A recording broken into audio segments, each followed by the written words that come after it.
कुछ नौजवानों का इसरार है, सीरत पाक का जलसा है, उसी इजलास को सुनने के लिए मैं यहाँ से। सर, समाजवादी पार्टी सांसद में पहुंचने के बाद सरकार के लिए ऐसे क्या मुद्दे उठाए हैं इसमें? देखिए, समाजवादी पार्टी का तो एक लंबा इतिहास है और समाजवादी पार्टी पार्लियामेंट में हिंदुस्तान के कमज़ोर लोगों के लिए हमेशा गामजन रही है, लड़ती रही है। हाँ, लेकिन मैंने संसद में पहुंचने के बाद कुछ सवाल अपनी तरह जो उठाए हैं, मैं चाहता हूं कि लोग जानें। हिंदुस्तान की संसद में पहली बार मैंने 65 साल में ये सवाल खड़ा किया। मैंने कहा कि हिंदुस्तान की सरकार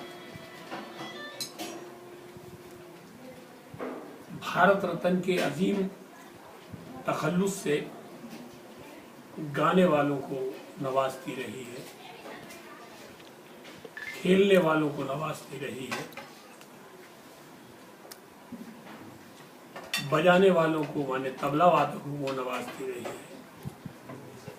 लेकिन मैंने भी एक सवाल खड़ा किया था। मैंने कहा कि वो अली बिरादरान जिनके लिए मोहनदास करमचंद गांधी ने ये कहा कि अगर अली बिरादर ना होते तो हिंदुस्तान की आज़ादी इतनी जल्दी हासिल न होती। वो अली बिरादरान जिनकी वालदा बी अम्मा के हाथ की सिली हुई टोपी गांधी जी ने अपने सर पर लगाई और आज तक वही गांधी के अपने। वो अली बिरादरान जिन्होंने गांधी जी को महात्मा गांधी का लक़ब दिया, महात्मा का लक़ब दिया।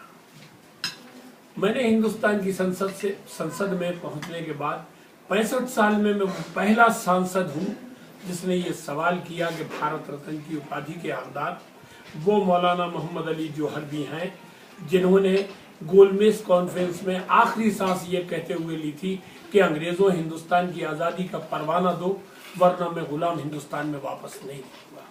और 1931 में उनका इंतकाल हो गया ये कहते हुए। तो मैंने कहा कि भारत माँ के उस सपूत को, उस रतन को भी भारत रत्न दो। एतराज किया भारतीय जनता पार्टी के एक सांसद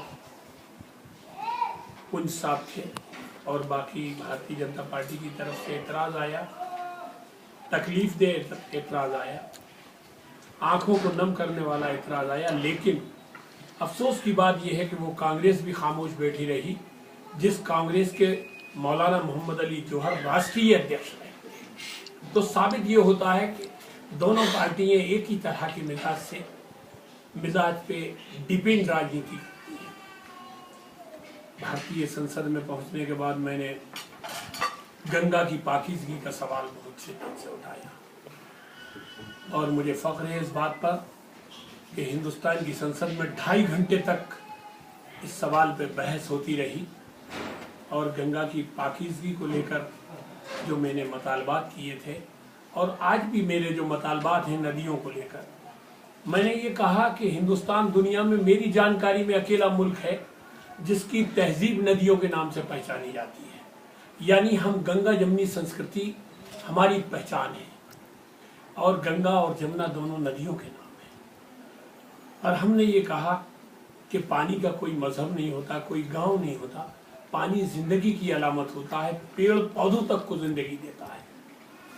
इसलिए पानी की आलूदगी और उसकी गंदगी को दूर होना चाहिए और इसके लिए एक सख्त कानून कॉन्स्टिट्यूशन में तरमीम करके आना चाहिए, संविधान में संशोधन करके आना चाहिए। मेरा मानना ये भी है, मैंने भारतीय संसद में कही है ये बात कि जब इस्माइल अलैहिस्सलाम की एड़ियों से पानी निकलता है तो वो आबे ज़मज़म कह के तबर्रुक मान लेते हैं लोगों से, और जब शंकर जी की जटाओं से पानी निकलता है तो वो गंगा जल कह के लोग उसकी पूजा करते हैं।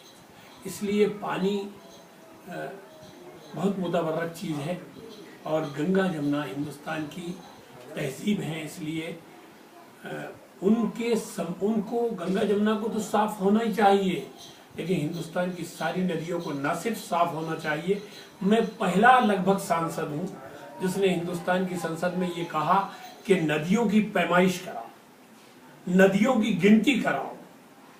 कितनी नदियां हैं हिंदुस्तान में, कोई रिकॉर्ड नहीं है आज सरकार के पास।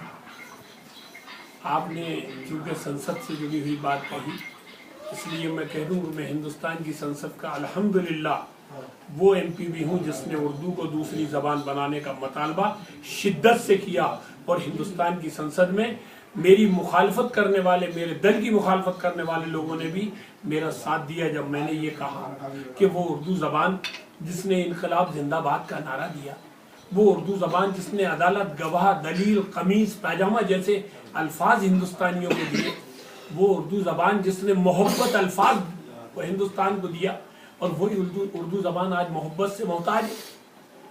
हमने कहा संसद में, हमने कहा कि उर्दू आज मोहब्बत से मोहताज है, और मोहब्बत लफ्ज़ उर्दू का है। तो मैंने हिंदुस्तान की संसद में जिस ताकत के साथ, जिस शिद्दत के साथ वक्फ बोर्ड की बात उठाई, शायद पहले कभी लोगों ने उठाई हो, लेकिन मैंने बहुत शिद्दत से उठाई, और मुझे खुशी है इस बात की किसी हद तक सरकार ने उन बातों को माना नहीं। मैंने कहा कि हिंदुस्तान की सरकार के पास ये रिकॉर्ड नहीं है कि हिंदुस्तान की कुल वक्फिया प्रॉपर्टी कितनी है। मुझे ये लिखित जवाब आया है भारत की सरकार का कि हमारे पास कोई रिकॉर्ड नहीं। मैंने हिंदुस्तान की सरकार से कहा कि हमारे लिए इससे बदकिस्मती का पहलू क्या हो सकता है कि वो जायदाद जो हमारी अपनी प्रॉपर्टी है, हमारे गरीब गुरबा और हमारी मजहबी इमारतों के नाम से हमारे पुरखों ने, हमारे मजहब के लोगों ने दान की थी और वक्फ की थी, तुम्हारे पास उसका रिकॉर्ड नहीं है। तुमने हमें किस कस्बा कुर्सी के आलम में लाके खड़ा किया है। और हिंदुस्तान की सरकार ने ये तस्लीम किया कि उसके पास रिकॉर्ड नहीं होना एक बड़ी बड़ी गलती है, और मैं सोचता हूँ कि उसमें शायद तरमीम भी होगी। वक्फिया प्रॉपर्टी को लेकर मैंने जो कुछ कहा है उस पर काफ़ी तबसरा है पूरे मुल्क में, बड़े लेवल पर। मुझे इस बात का इत्मीनान है कि मैंने जो सवाल वहाँ खड़े किए हैं और हर दर्दमंद आवाज़ को उठाता हूँ। मैंने रायसेन की रेलवे लाइन के लिए ये कहा रेल मिनिस्टर से संसद के अंदर, मेरा सवाल है, रिकॉर्ड है ये, शायद यहाँ से जो लोग वोटों से जीत के जाते हैं उन्होंने ना कही हो ये बात। मैंने कहा कि हमारे मध्य प्रदेश में एक ज़िला रायसेन है जहाँ के बच्चे टेलीविज़न पे ट्रेन देखकर ये कहते हैं कि ये ट्रेन हिंदुस्तान में चलती है। तुमने 63 साल की आज़ादी पूरी हो जा 65 साल की आज़ादी हो जाने के बाद आज भी हिंदुस्तान को ऐसी जगह ला के खड़ा किया हुआ है जहाँ रायसेन का एक बड़ा हिस्सा ये जानता ही नहीं है कि ट्रेन क्या होती है। तो मैंने जब जो मौका आया है हिंदुस्तान की संसद में, हिंदुस्तान